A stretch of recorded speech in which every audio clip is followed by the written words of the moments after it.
What if history's most inexplicable events weren't random at all? In 2025, researchers have uncovered statistical patterns so unusual they continue to challenge how we think about coincidence. This video presents 25 striking historical overlaps that invite us to ask whether we are witnessing genuine anomalies or simply the result of human pattern seeking. Our approach balances wonder with careful inquiry, drawing on the latest data, advances in probability modeling, and modern psychology to separate what appears mysterious from what context can explain. With that framework in place, we begin with one of history's most famous maritime stories. The Titanic Titan Prophecy, Morgan Robertson's eerily accurate 1898 novel. In 1898, author Morgan Robertson published a novella titled *Futility*, and within its pages he described a disaster that would later appear uncannily familiar. His story centered on the Titan, a massive ocean liner celebrated as the pinnacle of maritime engineering. The fictional ship was declared practically unsinkable, yet on its maiden voyage it struck an iceberg in the North Atlantic, carried too few lifeboats, and went down with heavy loss of life. 14 years later, the world awoke to news of the Titanic sinking, and the comparisons between fact and fiction seemed too exact to ignore. The details aligned closely enough to stir public fascination. The Titan measured about 800 feet while the Titanic came in at just over 880. Both ships were traveling at high speed in icy waters, and both vessels' demise came in mid-April. Most striking of all was their shared flaw: lifeboats designed only to meet legal minimums, not the actual capacity needed when catastrophe struck. These similarities led many observers to insist that Robertson must have foreseen the tragedy. However, modern scholars caution against reading prophecy into the novel. Robertson was a sailor by trade before turning to writing, and his background gave him practical knowledge of shipbuilding and navigation. He frequently consulted engineering texts of his era and spoke with marine professionals about the challenges of constructing ever larger vessels. His book reflected the concerns raised in maritime circles at the time, that ships hailed as unsinkable could in fact be vulnerable under precisely the conditions eventually faced by the Titanic. When we notice the parallels today, we are responding as much to human pattern seeking as to anything mysterious.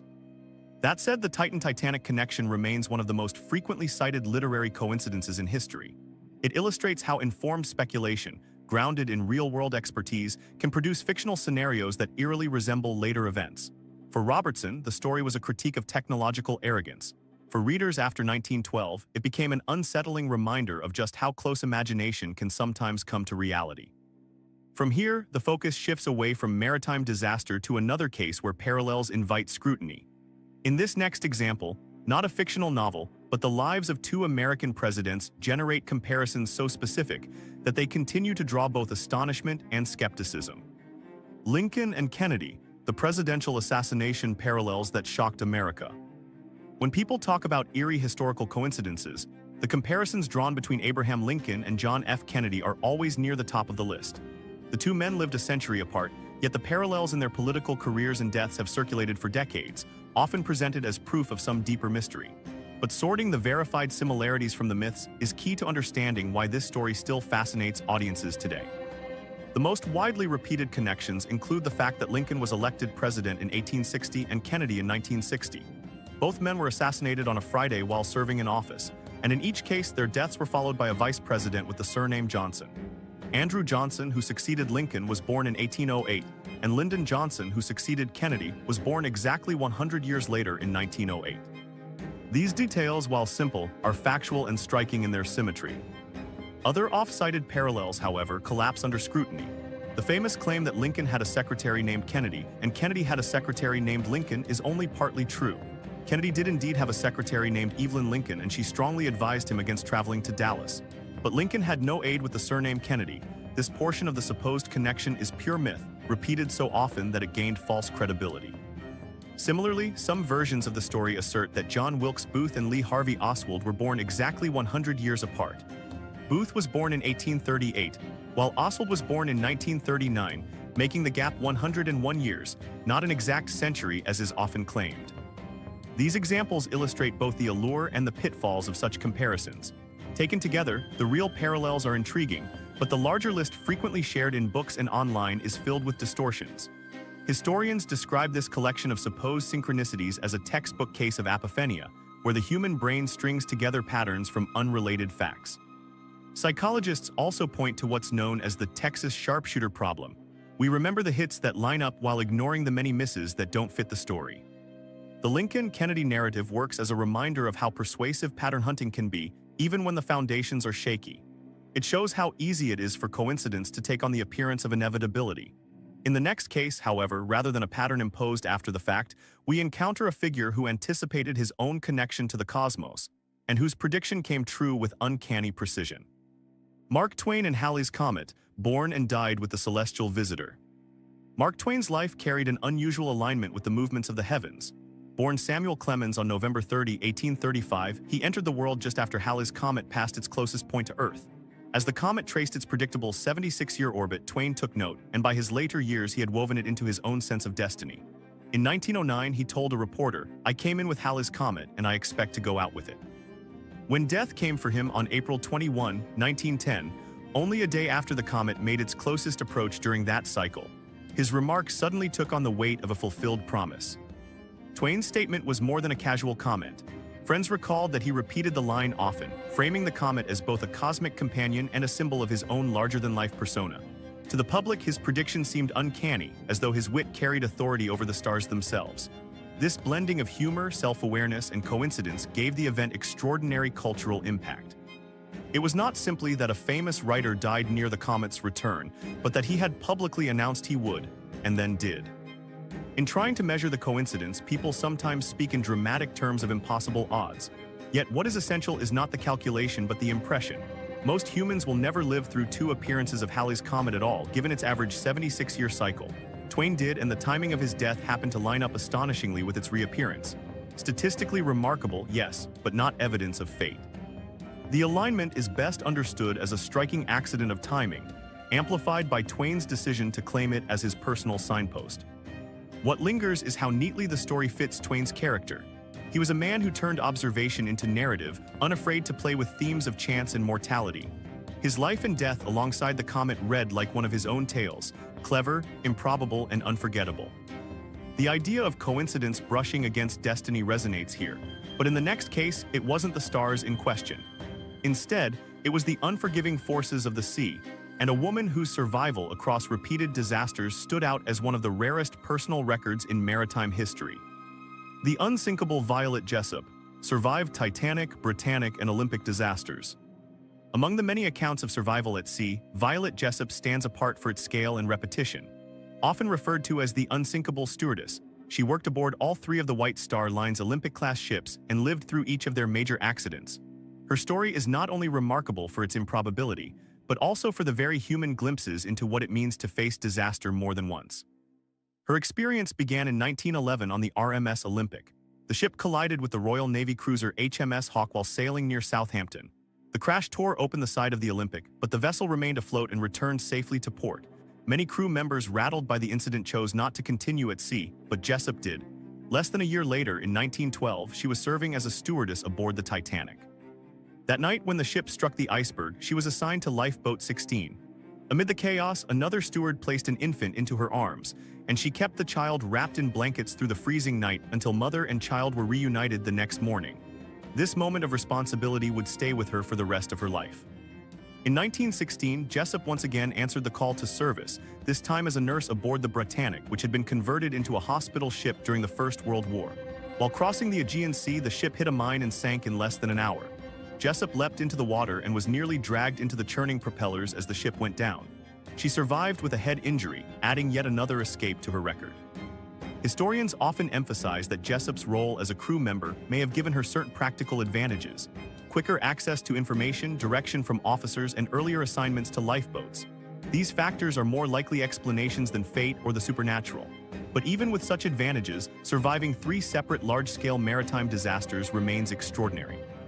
Her life continues to symbolize the thin line between chance and circumstance, raising questions about where coincidence ends and our interpretation of it begins. It is here that the focus shifts away from lived survival to the unsettling territory of fiction, where a writer's imagination once described a sequence of events that would later unfold with chilling accuracy. Edgar Allan Poe's Arthur Gordon Pym, predicting cannibalism at sea. In 1838, Edgar Allan Poe published his only completed novel, The Narrative of Arthur Gordon Pym of Nantucket **. Among its more disturbing chapters is the account of a shipwreck that leaves 4 men stranded in a small boat with no food or water. Desperation eventually drives them to draw lots, and the one who loses is killed and consumed so that the others might survive. It was a scene that seemed wholly fictional at the time, yet nearly half a century later, reality played out with unnerving similarity. In 1884, the yacht *Mignonette sank in the South Atlantic, leaving 4 men adrift in a dinghy. Days passed without provisions, and with no rescue in sight, they agreed to a grim solution. They too drew straws, and the youngest among them, a 17-year-old cabin boy, was killed so the others could live. The parallels with Poe's novel are hard to ignore. Both groups were reduced to 4 survivors, both employed the method of drawing lots, and both justified their choice as a cruel necessity for survival. What makes this alignment noteworthy is not just the uncanny mirroring between fiction and fact, but also the consequences of the real case. When the surviving sailors of the *Mignonette were rescued and brought to trial for murder, their defense closely resembled the reasoning Poe had placed in the mouths of his fictional castaways. The legal arguments, anchored in the notion that extreme necessity excused their actions, echoed language seen in Poe's novel. Yet the court's decision established a landmark ruling in English law. Necessity is not a defense to murder. This precedent would influence maritime law and broader debates about morality, survival, and justice for generations to come. Rather than being evidence of supernatural foresight, Poe's chilling scene seems to have been informed by his research into maritime survival tales circulating in the early 19th century, along with contemporary debates among sailors about ethics at sea. Still, the resemblance between his narrative and the *Mignonette tragedy has made it one of the most unsettling episodes where life appeared to follow an author's imagined path with disturbing precision. From fiction that eerily foreshadowed real events, the focus turns next to an object whose history suggests that misfortune can cling not to stories, but to physical things themselves. The Curse of the Hope Diamond, Centuries of Tragic Owners. The Hope Diamond holds a reputation not just for its rare beauty, but for the long trail of misfortune attached to its name. Tracing its story back to the 1600s, accounts describe a pattern in which several of its owners or close handlers encountered ruin, scandal, or untimely death. Among the most frequently cited figures is Marie Antoinette, rumored to have possessed the stone before meeting her grim fate during the French Revolution. Centuries later, the American socialite Evelyn Walsh McLean displayed the diamond publicly, even allowing her dogs to wear it, only to see her son die in an accident, her husband collapse into instability, and her finances unravel. These stories helped fuel the legend that the gem carried a curse. Historical and scientific research shows the diamond originated in the Kolar mine in India, a site long associated with gems believed to carry spiritual power or misfortune. By the time the stone entered European collections, tales of its ominous influence had already begun. Reports of bankruptcy, madness, exile, and violence repeatedly attached themselves to those linked with the gem. While such stories are striking, skeptics caution that the Hope Diamond's notoriety draws special attention to tragic details in its owners' lives, while similar misfortunes among countless other elites go unremarked. In that sense, the curse may arise more from selective memory than from the gem itself. Psychological research supports this idea, showing how confirmation bias pushes us to highlight cases that fit the narrative while overlooking those that contradict it. Curators at the Smithsonian Institution, which has housed the Hope Diamond since 1958, note that decades of staff and millions of visitors have encountered the gem without any rise in misfortune. The absence of troubling patterns in an institutional setting weakens claims that a supernatural force surrounds the stone, while still allowing the folklore to endure. What remains compelling, then, is not evidence of a mystical curse, but how easily an object acquires mythic status when chance events become attached to its history. The Hope Diamond reminds us that coincidence, human storytelling, and cultural fascination can build legends as enduring as the jewel itself. The next example shows a different kind of pattern, less about single objects and more about leaders separated by more than a century, whose campaigns and outcomes suggest unsettling parallels within the movements of history itself. Napoleon and Hitler, parallel military campaigns 129 years apart. Napoleon Bonaparte and Adolf Hitler each rose to prominence in times of upheaval, when their nations faced political and economic turmoil. Neither inherited power nor staged a traditional coup. Instead, they built influence by exploiting instability and presenting themselves as leaders who could restore strength. Once in control, both launched audacious campaigns aimed at reshaping Europe, and in doing so, they encountered remarkably similar challenges. The most telling parallel comes in their invasions of Russia, military ventures separated by over a century that shared striking outcomes. In 1812, Napoleon marched his massive Grand Armée into Russian territory, advancing as far as Moscow only to find the city deliberately abandoned and set ablaze. With winter closing in, supply lines overstretched, and the Russian army harassing the retreat, his forces collapsed. Of an army that began with more than 600,000 men, only a fraction survived. In 1941, Hitler sought to crush the Soviet Union with Operation Barbarossa, launched exactly 129 years later. German divisions advanced deep into Soviet territory but were soon stalled outside Moscow in freezing conditions, with fuel and food shortages crippling the Wehrmacht. As with Napoleon, the combination of climate, vast distances, and logistical failure turned a bold offensive into a devastating retreat. Other strategic echoes add to the sense of repetition. Both men declared hostilities against Britain and pursued naval or economic blockades designed to isolate the island nation. Napoleon's continental system and Hitler's U-boat campaign shared the same flaw. Britain endured, supported by alternatives in trade and supply. Even their leadership styles show overlap. Each possessed immense confidence and the ability to command loyalty, yet both were prone to pressing their luck beyond what supply chains and conditions could sustain. Historians point out that these parallels stem less from destiny and more from structural realities that recur across time. Vast invasions into Russia's interior have always demanded supply systems capable of withstanding great distances and lethal winters, demands that proved impossible to meet, regardless of an army's size or technology. The similarities highlight a broader truth. When conditions and ambitions align in comparable ways, history can appear to repeat itself.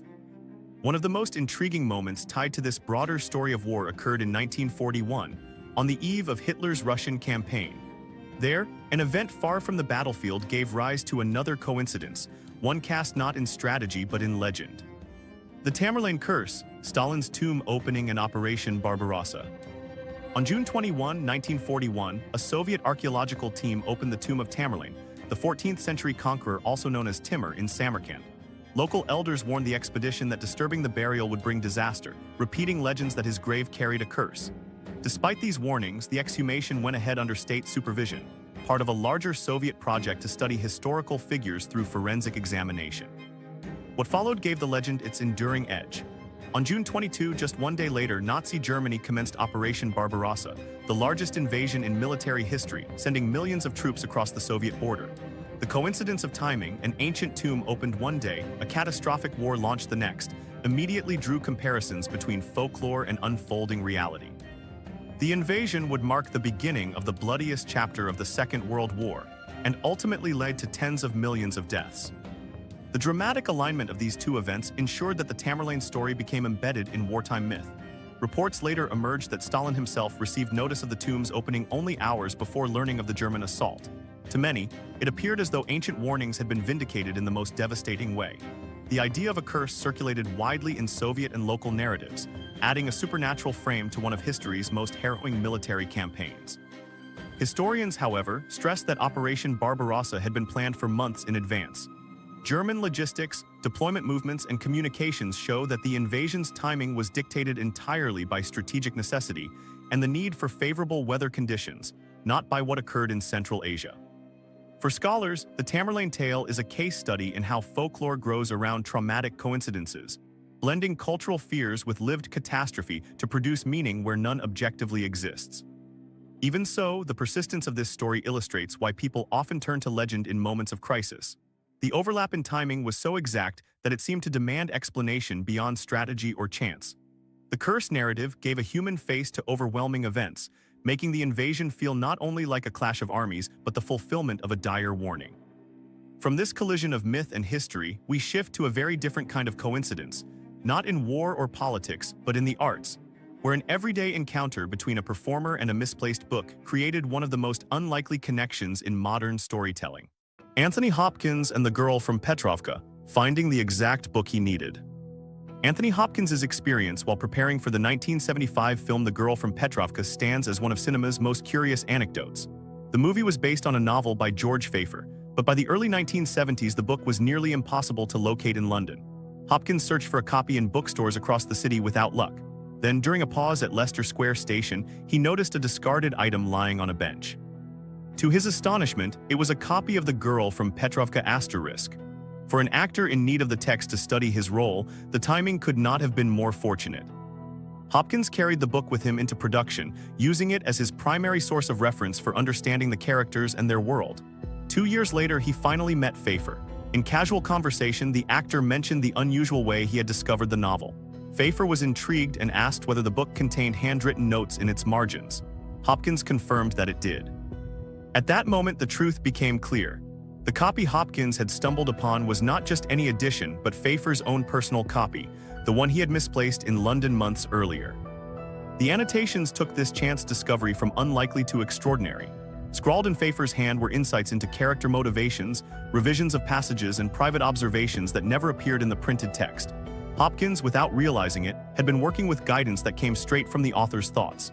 For an actor tasked with shaping a convincing portrayal, those notes offered a hidden depth that no standard edition of the novel could have provided. Such a chain of events highlights how small objects, once misplaced, can alter the course of creative work. One book left behind in a crowded city was recovered by the very person preparing to bring its characters to life on screen, bridging writer and actor through sheer chance. Moments like this remind us how unplanned intersections can nudge careers or performances in lasting directions, even when no design is at work. If a single forgotten book could spark such an improbable connection, the next story shows what happens when scattered details invite vast numbers of people to believe they too have uncovered a hidden truth. The Beatle death hoax, Paul McCartney clues that appeared everywhere. In the late 1960s, one of popular culture's most persistent urban legends took hold. The rumor that Paul McCartney had died in 1966 and been secretly replaced by a double. The story spread rapidly in 1969, fueled not by official statements, but by listeners and fans who believed they had uncovered hidden evidence on Beatles records and album artwork. What began as casual speculation grew into an international phenomenon, as enthusiasts claimed to see and hear clues that confirmed the theory. The Abbey Road album cover became one of the most widely cited examples. McCartney, barefoot and walking out of step with the other band members, was viewed by some as a symbolic death procession, with John Lennon in white as a minister, Ringo Starr in black as a mourner, George Harrison in denim as a gravedigger, and McCartney cast as the corpse. For devoted believers, even the Volkswagen parked nearby with its 28IF license plate was loaded with meaning, suggesting that Paul would have been 28 if he were still alive.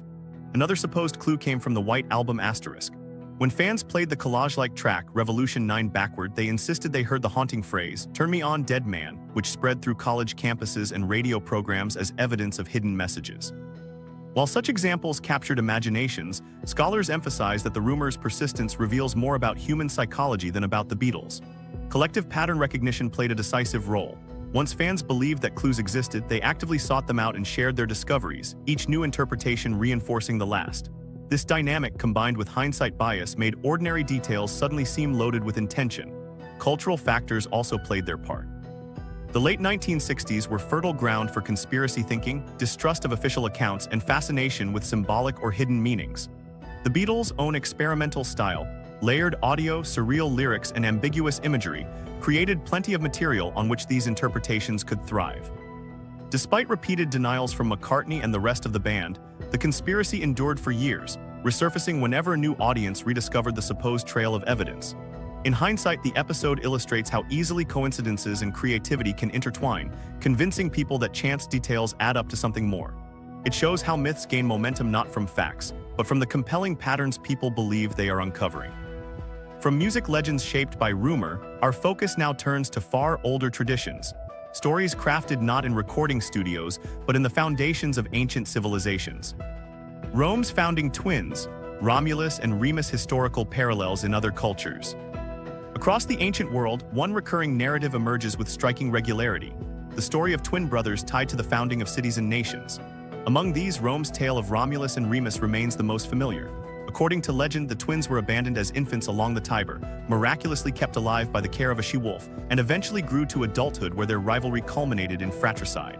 The survivor, Romulus, established Rome and became its first king. This sequence of abandonment, survival, sibling conflict, and eventual founding has echoed far beyond Rome's borders. In Sparta, traditions spoke of Eurysthenes and Procles, twin heirs descended from Heracles, who shared power as the founders of a dual monarchy. Carthaginian myths, meanwhile, told of brothers Phyleus and Philaianes associated with divine parentage and territorial struggle. Even in Mesopotamia, elements of the narrative appear in the story of Sargon of Akkad, a ruler said to have been set adrift as an infant and rescued in mysterious fashion. Though not always centered on twins, these myth patterns consistently feature themes of miraculous survival, exceptional destiny, and the violent rivalry that precedes rule. Rather than an improbable accident of storytelling, anthropologists view such parallels as evidence of shared cultural concerns. Excavations in Anatolia, for example, provide signs of actual twin burials accompanied by regalia suggesting co-rulership, an indication that some societies may have had twin leaders whose lives seeded later mythology. The image of dual founders could also have been shaped by social tensions between rival clans or co-heirs. These historical realities likely gave rise to myth motifs of sibling rivalry and shared authority, which were then reshaped to explain the origins of states. Folklore analysis shows that the motifs of abandoned infants, rescue by animals, and conflict between kin resonate widely because they dramatize core questions of legitimacy and survival. For collective storytelling, such tales provided societies with a powerful symbolic framework, the city born out of sacrifice, struggle, and the resolution of rivalry. Psychologists would add that our tendency to spot recurring patterns encourages us to link disparate traditions into a single archetype, reinforcing the impression of uncanny similarity. When viewed together, these stories reflect less a supernatural coincidence than the enduring human need to anchor identity in narratives of origin, power, and destiny. And just as pattern-seeking shapes how we understand myths of ancient founders, it also colors how we interpret astonishing alignments in more modern times, even at sea, where literature and real-world tragedy have collided more than once in unsettling ways. The wreck of the Titan versus Costa Concordia, another prophetic maritime disaster. Morgan Robertson's 1898 novel Futility is most often remembered for its eerie parallels with the Titanic, yet aspects of his fictional Titan also seem to echo another maritime tragedy that occurred more than a century later, the 2012 sinking of the Costa Concordia. Though separated by vast periods of time and technology, the two stories find common ground in a simple but devastating truth: human error often matters more than engineering. In Robertson's tale, the Titan is lost not because of its construction, but because its captain pushes forward recklessly, overriding caution and placing blind faith in speed and size. In real life, Captain Francesco Schettino of the Concordia abandoned standard navigation to perform a risky sail past near the coast of Giglio Island. His decision led the ship onto submerged rocks, leaving its hull torn open and thousands of passengers scrambling for evacuation.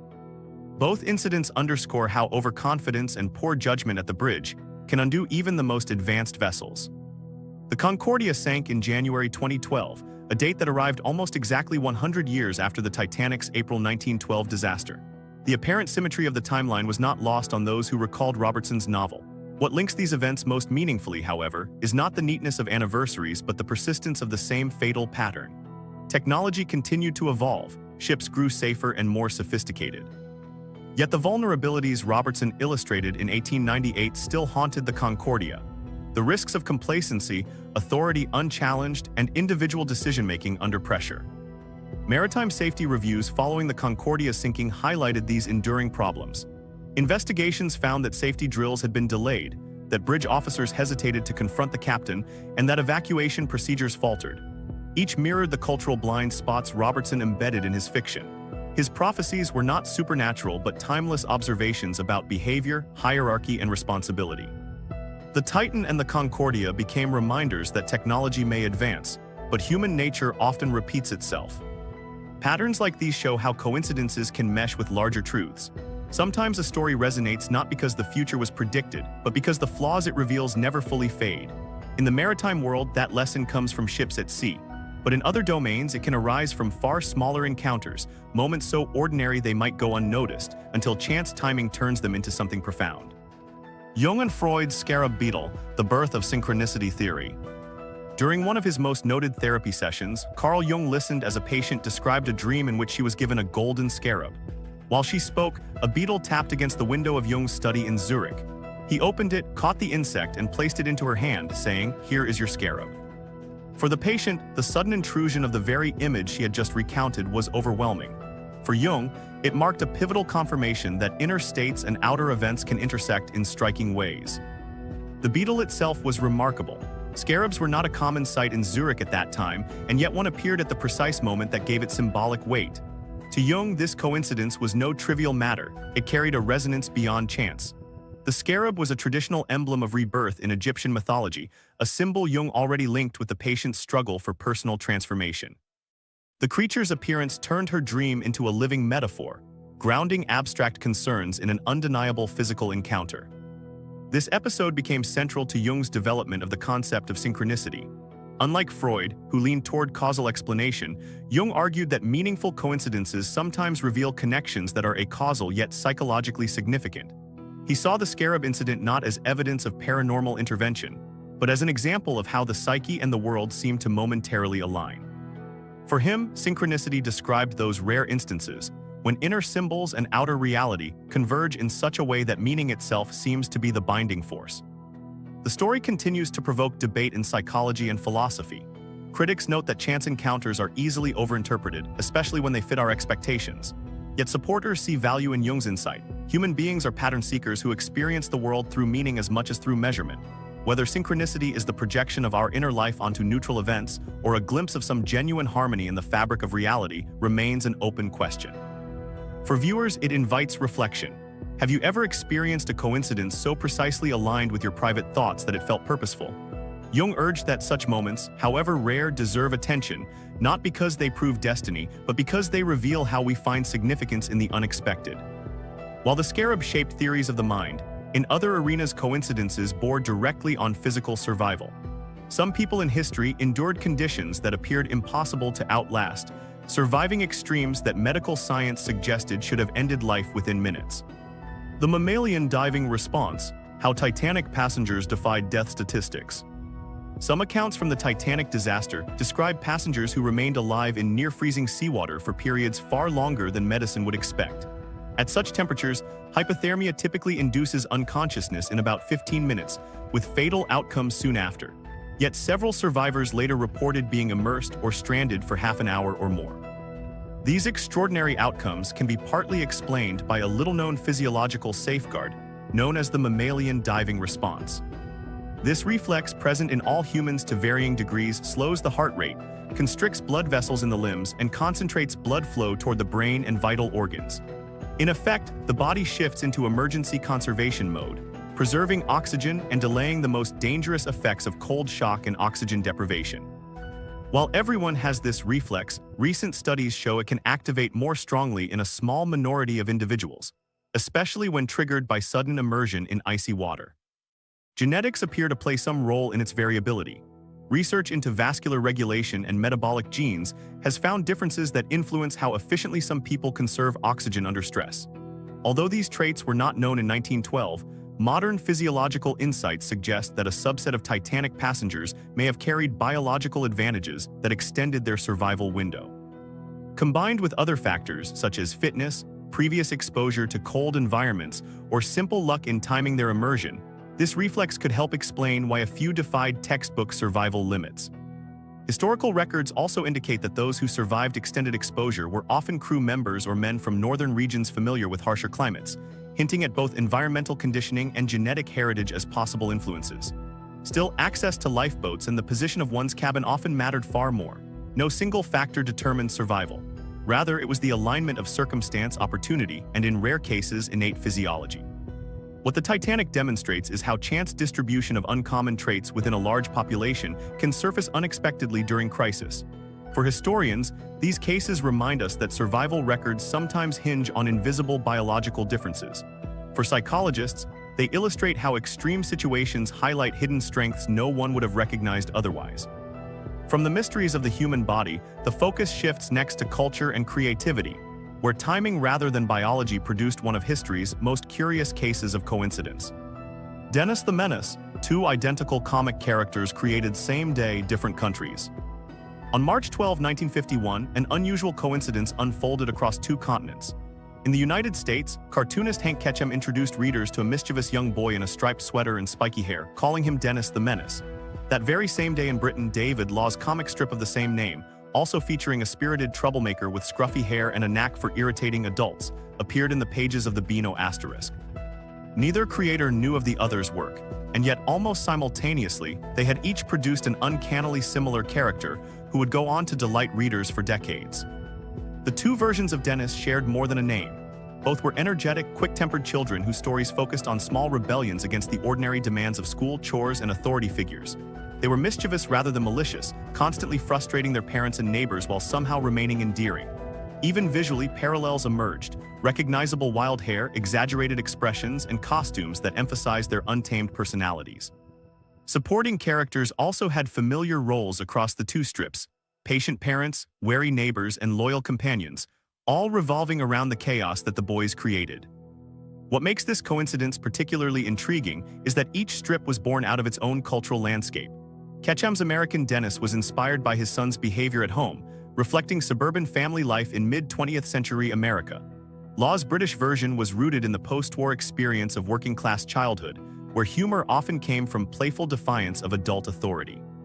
Though there was no contact between the men, both cultures were experiencing a renewed focus on family and youth in the years following World War II. This wider backdrop helps explain why two creators, working an ocean apart, independently arrived at nearly the same concept at precisely the same moment. The story highlights how cultural conditions can shape imagination in similar ways. Neither Ketchum nor Law needed influence from the other. Both drew upon prevailing themes of mischief, innocence, and generational tension that felt especially resonant in societies adjusting to stability after conflict. Their shared timing underscores a broader principle. When cultural forces converge, ideas that seem astonishingly coincidental can emerge naturally. This case shows how everyday creativity can generate uncanny alignments without design or intention. And while comics reveal these patterns in lighthearted form, in other fields, such coincidences uncover far more than amusement. They can bring to light artifacts that transform our understanding of history itself. The Antikythera mechanism, ancient Greek computer found by coincidence. In 1901, sponge divers working near the small Greek island of Antikythera stumbled upon a wrecked Roman cargo ship lying deep beneath the surface. As they recovered statues, amphorae, and bronze fragments, one encrusted lump at first appeared to be nothing more than corroded debris. It was only years later, once the object was examined more closely, that its true nature was revealed. Inside lay the remains of an intricate device made of interlocking gears, dials, and inscribed panels, an object that would eventually be recognized as the Antikythera mechanism. Now widely regarded as the world's earliest known analog computer, the mechanism is extraordinary in both its design and purpose. Through its system of bronze gears, it could track the movements of the sun and moon, predict eclipses, and even mark the timing of ancient Olympic Games. Further analysis showed that it modeled the moon's irregular orbit with surprising accuracy, something that was not matched by later devices for more than a millennium.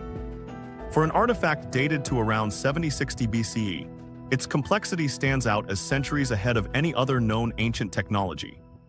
The survival of the device was nearly as remarkable as its engineering. Most bronze instruments retrieved from shipwrecks are reduced to featureless corrosion or scattered fragments by the sea.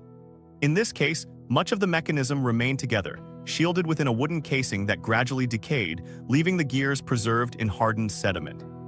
Even then, it required X-ray imaging in the 20th century to reveal the underlying mechanical structure that had long been hidden inside what looked like a misshapen stone. Archaeologists believe the device was built in a Greek center of science such as Rhodes or Corinth and was likely on its way to Rome when the ship sank during a storm. Its rediscovery more than 2,000 years later highlights an unlikely chain of circumstances: its original creation, its loss at sea, the rare conditions that preserved it, and the chance recovery by divers who could barely have imagined what they had found. That sequence reminds us how fragile the record of human innovation can be, and how unexpected events sometimes preserve knowledge we might otherwise never have glimpsed. Episodes like this show how coincidence can shape what endures from history. And as we turn from ancient artifacts to 19th century America, we find another case where chance moments connected lives in ways history could never have forecast. John Wilkes Booth's brother saves Lincoln's son, the ironic life-saving act. In the mid-1860s, Robert Todd Lincoln, the eldest son of President Abraham Lincoln, experienced a narrow escape that carries one of the greatest ironies in American history. While waiting at a crowded train platform in Jersey City, he lost his footing and slipped into the gap between the stationary car and the edge of the platform. Just as the train began to move, he was seized by a firm grip and pulled back to safety. His rescuer turned out to be Edwin Booth, one of the most celebrated actors of the era, and strikingly, the elder brother of John Wilkes Booth, the man who had assassinated Robert's father only months before. The encounter itself was brief. According to accounts, Robert and Edwin did not grasp the deeper connection in that chaotic moment. It was only afterward, once Robert recognized the famous actor, that he realized the identity of the man who had saved him.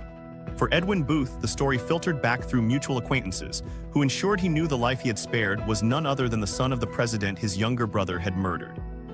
The irony was almost unbearable. In the shadow of one of America's deepest tragedies, an act of selfless aid connected the Lincoln and Booth families in a way no one could have foreseen. Historians note that Edwin Booth's actions came at a particularly difficult moment in his life. Following the assassination, his family name had become a national stigma, and many theaters shut their doors to him despite his towering reputation on the stage. Learning that he had preserved the president's son gave him a measure of solace, as though his personal conduct had provided some counterbalance to the legacy of his brother.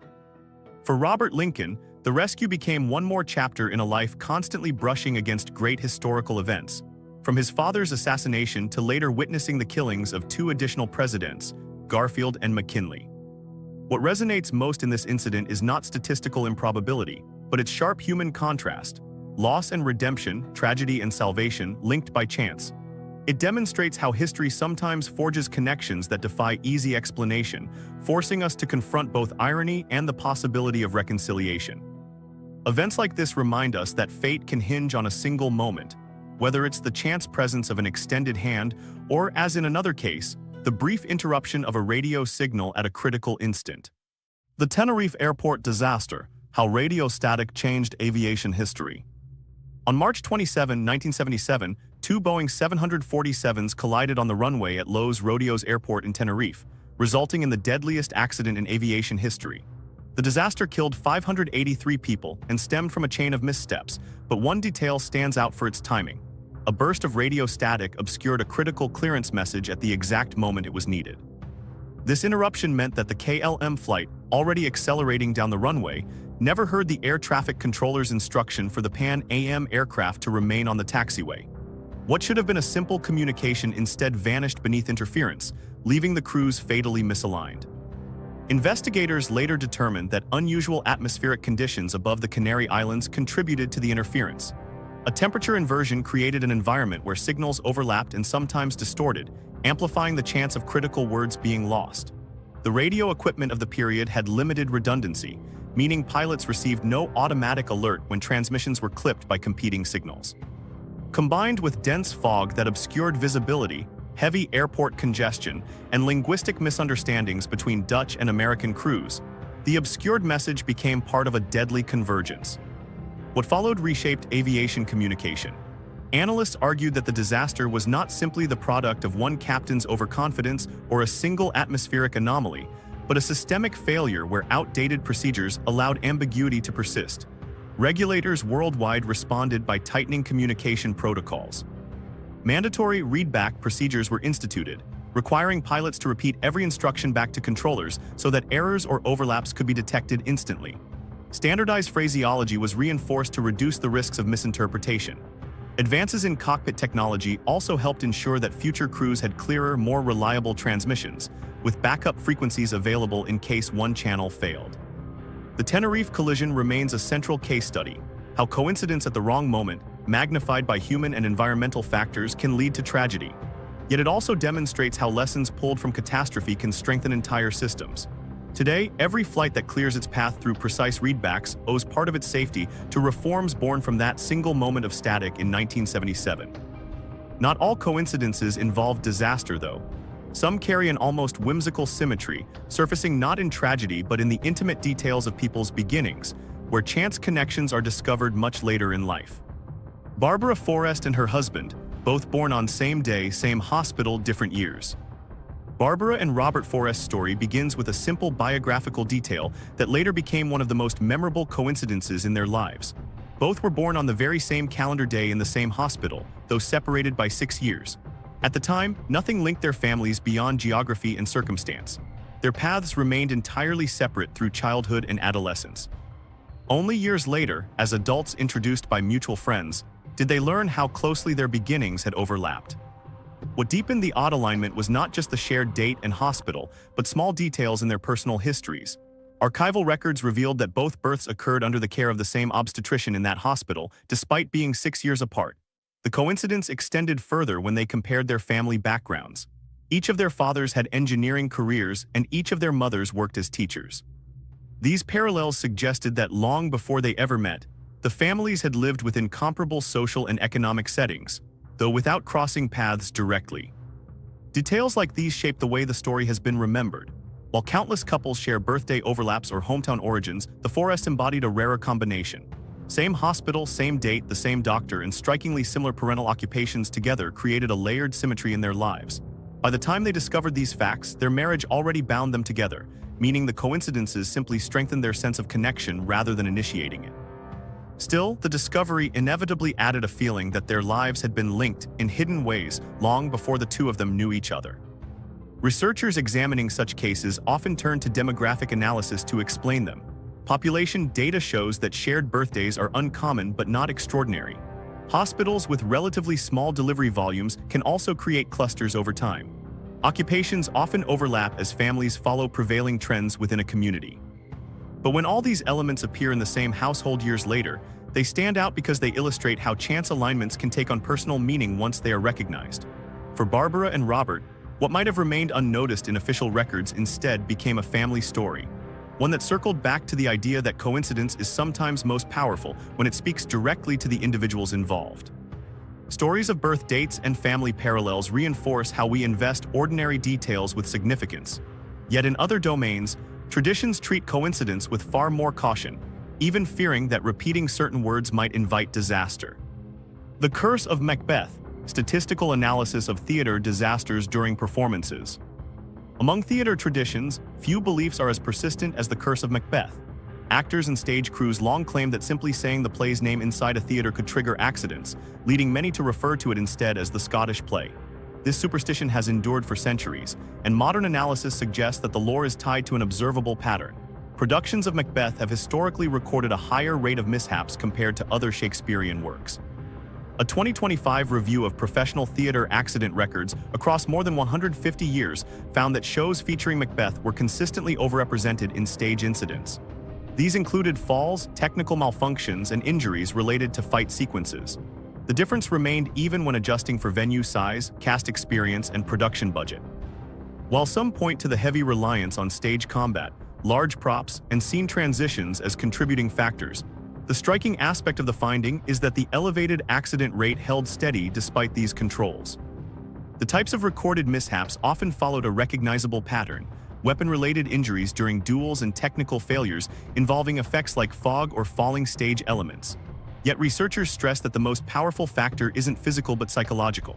Productions of Macbeth carry a legacy of fear around the curse, and performers aware of the superstition report higher levels of anxiety while working on the play. Stress can interrupt concentration, increase small errors, and impair decision-making during complex cues. In this way, the superstition can generate a self-fulfilling prophecy. The more people expect problems during Macbeth, the more likely such problems become. Still, the folklore surrounding the curse gives these accidents symbolic significance. References to the play's association with witchcraft and early theater disasters have cemented it as a story that blends cultural tradition and real-world risk. For many performers, rituals like exiting the theater, spinning 3 times, or reciting a protective line before re-entering are less about breaking a spell and more about easing nerves. The play's reputation has become part of its identity, ensuring that every new production engages not just with Shakespeare's language, but with the accumulated weight of theatrical history. What this case illustrates is that beliefs once deeply rooted can influence events as strongly as physical conditions. Anxieties shaped by culture impress themselves on outcomes, making coincidence feel inevitable. In the same way, other environments beyond the theater can produce repeating dangers, sometimes not through psychology, but through the raw unpredictability of nature itself. Roy Sullivan, the human lightning rod who survived 7 strikes. Roy Sullivan's story remains one of the most unusual survival records ever documented. Serving as a park ranger in Shenandoah National Park from 1942 to 1977, he spent decades working in an environment where summer storms were common. Yet what set him apart was not just his constant exposure to the outdoors, but the staggering fact that he was struck by lightning 7 different times over the course of his career. Each incident was recorded by park officials or medical staff, earning him recognition in the Guinness Book of Records as the person most often struck by lightning and lived to tell the tale. The sequence of strikes left visible scars and serious injuries. His first strike in 1942 burned a path down his leg and blew off a toenail. Later strikes set his hair on fire, burned off eyebrows, dislocated a shoulder, and even knocked him unconscious inside his truck. Despite these traumas, Sullivan always returned to his duties in the park. Though painful, none of the strikes claimed his life, and he became known nationally as the human lightning rod. Public fascination grew in part because his misfortune continued, despite extensive safety training and his own caution in storm conditions. Researchers have long debated what lay behind such an extreme run of events. Meteorological studies confirm that Sullivan worked in an area prone to heavy lightning activity, and his constant outdoor presence raised his risk considerably. Still, that alone could not account for 7 direct hits. Some scientists speculated that physiological traits such as higher electrical conductivity in his body may have made him unusually susceptible. Others suggested that a combination of sheer environmental exposure and chance best explains the phenomenon. Theories invoking fate or the supernatural, though popular in the press, have never found support among experts. What intrigued colleagues was Sullivan's claim that he could sometimes sense a strike moments before it happened. He described tasting metal or smelling ozone just before lightning hit, a heightened awareness that gave him seconds of warning but rarely time to escape. His case eventually influenced updated lightning safety guidelines for outdoor workers, stressing immediate shelter and attention to storm cues. Sullivan died in 1983 by his own hand, a tragic end unrelated to his record. His experiences, however, remain unmatched in meteorological history. They continue to stand as a reminder of how fragile survival can be when circumstance collides with chance, an idea underscored even further when a routine news assignment once transformed into one of the most iconic disaster recordings in media history.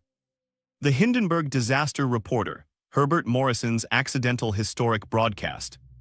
Herbert Morrison arrived at Lakehurst Naval Air Station on May 6, 1937, prepared for what should have been a routine assignment.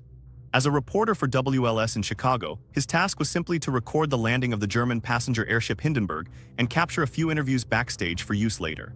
The station had recently invested in mobile recording technology, and Morrison brought along one of the new disc-based units to try it out.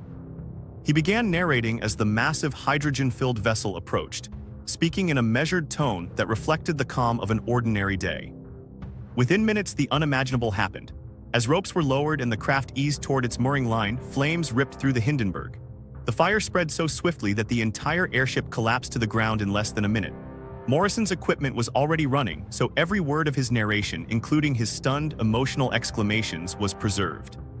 His voice, cracking as he tried to describe the burning wreck, captured not only the facts of the accident but also the shock of witnessing it firsthand.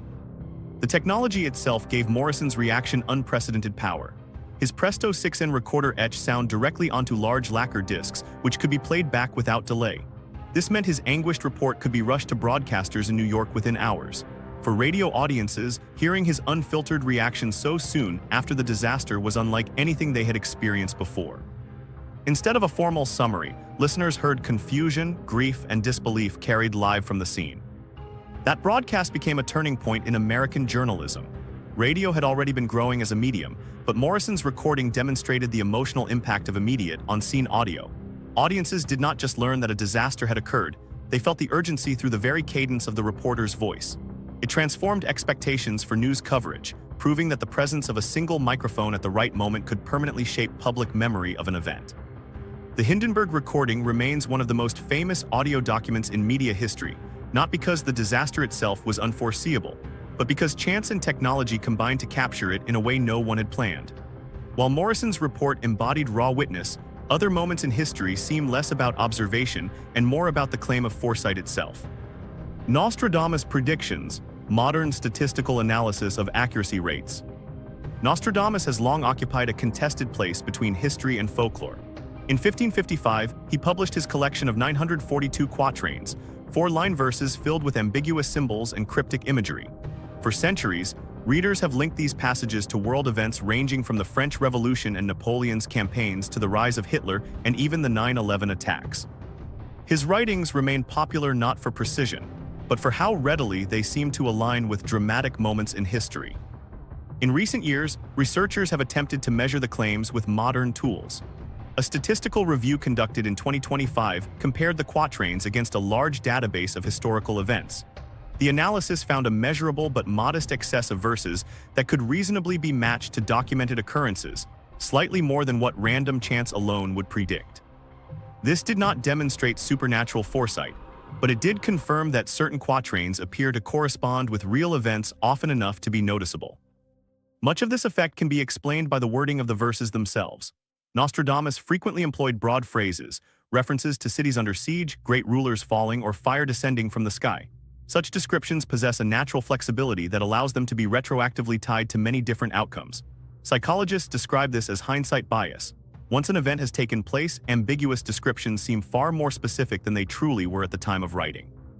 Modern language analysis tools reinforce this observation by showing that most quatrains are so open-ended, they can plausibly be connected to multiple situations across centuries. Even so, some individual verses stand out for containing clusters of details that appear unusually relevant.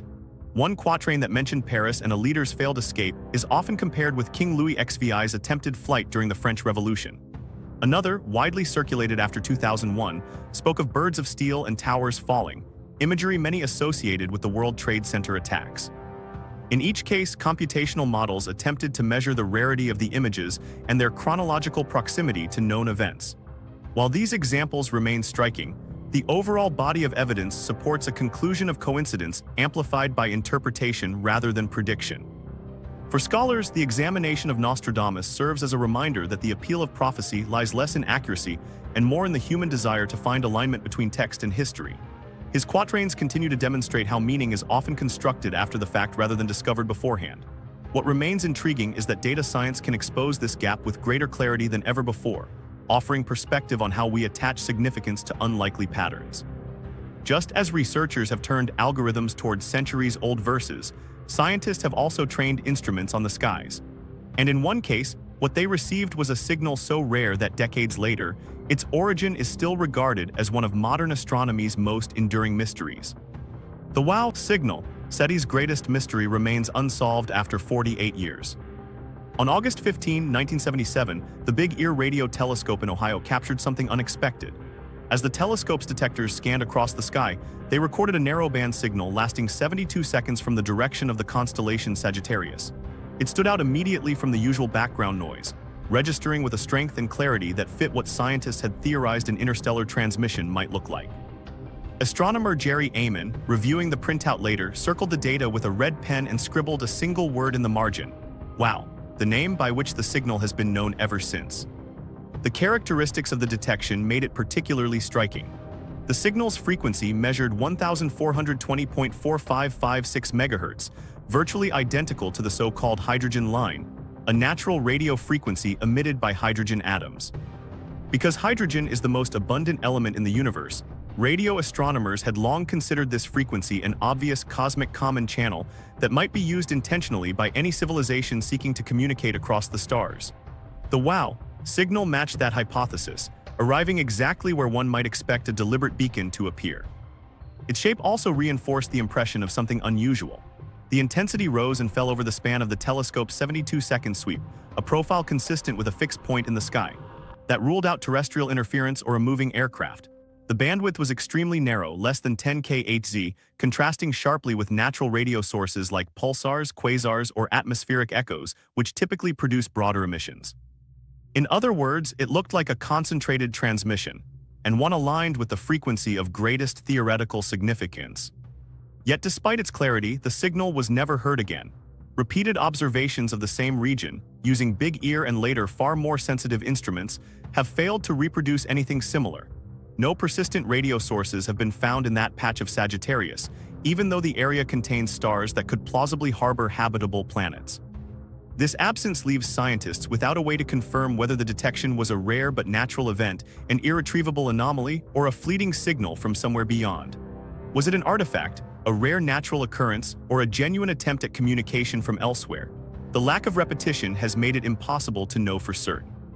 Today, the WOW signal stands as perhaps the most compelling and unresolved radio detection in the history of SETI research.